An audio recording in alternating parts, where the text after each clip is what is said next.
This video is used for entertainment purpose only and not to haunt anybody's sentiments.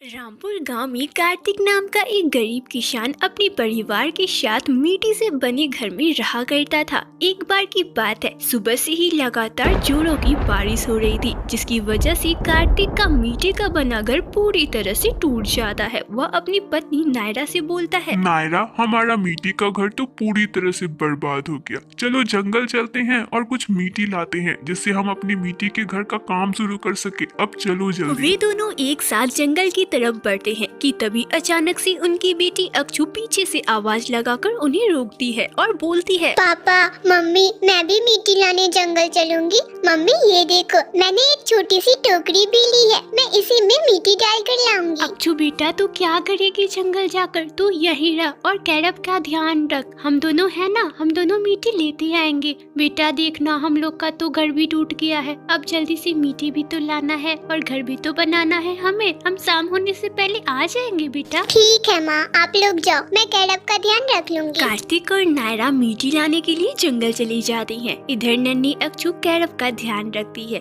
कुछ देर बाद भूख लगने की वजह से कैरब रोने लग जाता है। अरे मेरे नन्हे भाई, क्यों रोने लगा तू? तुझे भूख लगी है ना? रुक, मैं तेरे लिए अभी दूध लेके आती हूँ। तू मत रो, रुक, मैं अभी आई तेरे लिए दूध लेके। इतना बोलकर अक्षु कैरब के लिए दूध लेने चली जाती है। तभी अचानक से एक जंगली कुत्ता आ जाता है, जो कि कैरब को जख्मी कर देता है और वहाँ से भाग जाता है। कैरब जोर जोर से रोने लग जाता है। उसकी रोने की आवाज सुनकर दौड़ते हुए अक्षु उसके पास आती है। अरे मेरे भाई, ये क्या हो गया? माँ जल्दी आ जाओ ना माँ, देखो ना कैरब को किसी ने जख्मी कर दिया है माँ। तभी नायरा और कार्तिक मिट्टी लेकर वहाँ आ जाते हैं। अरे अक्षु बेटा, क्यों रो रही है? क्या हुआ तुझे? किसी ने कुछ बोला क्या? नहीं माँ, माँ देखो ना, कैरब को किसी ने घायल कर दिया है। नायरा दौड़ी दौड़ी कैरब के पास जाती है। कार्तिक, कैरब को जल्दी से डॉक्टर के पास लेकर चलो, लगता है किसी जानवर ने इस पर हमला किया है। हाँ नायरा, चलो जल्दी। पहले हम इसे डॉक्टर से दिखा देते हैं, उसके बाद घर बनाया जाएगा। चलो जल्दी। दोनों कैरब को डॉक्टर के पास लेकर जाते हैं। डॉक्टर कैरब की हालत देखकर उन दोनों से बोलते हैं, जब जानवर ने इस बच्चे पर हमला किया तब आप सभी कहाँ थे? क्या कर रहे थे उस वक्त? आप लोगों का जरा भी ध्यान नहीं है। यह बच्चा बुरी तरह से जख्मी है। डॉक्टर साहब, बारिश की वजह से हमारा घर टूट गया, जिसकी वजह से हम लोग मिट्टी लाने जंगल गए थे। डॉक्टर साहब, हमने सोचा कि अगर घर बन जाएगा तो हम लोग अच्छे से रहेंगे उसमें। अच्छा ठीक है, अभी मैं एक इंजेक्शन दे रहा हूँ, उसके बाद और भी इंजेक्शन लगेंगे, इसलिए आप समय समय से इसे यहाँ लाते रहिएगा, यह जल्दी ठीक हो जाएगा। सुई लगवाकर नायरा और कार्तिक कैरब को लेकर वापस घर आ जाते हैं और उसके बाद मिट्टी का घर बनाने में लग जाते हैं। जी तोड़ मेहनत करने के बाद आखिरकार उनका सुंदर सा मिट्टी का घर बन जाता है। वह मिट्टी का घर देखने में बहुत सुंदर होता है, जिसकी वजह से नायरा कार्तिक से बोलती है, कार्तिक, यह मिट्टी का घर तो बहुत सुंदर बना है, अब हमारे बच्चे इसमें चैन से रहेंगे। सारे गांव वाले नायरा और कार्तिक के बनाए गए मिट्टी के घर को देखने आते हैं और उसकी बहुत प्रशंसा करते हैं। उन भीड़ में से एक औरत आगे आती है और कार्तिक से बोलती है, अरे कार्तिक बेटा, तेरा यह मिट्टी का घर तो बहुत सुंदर है, क्या कारीगरी है। बेटा, मेरा भी एक काम कर दे, मुझे भी इसी तरह की एक मिट्टी की घर बना दे।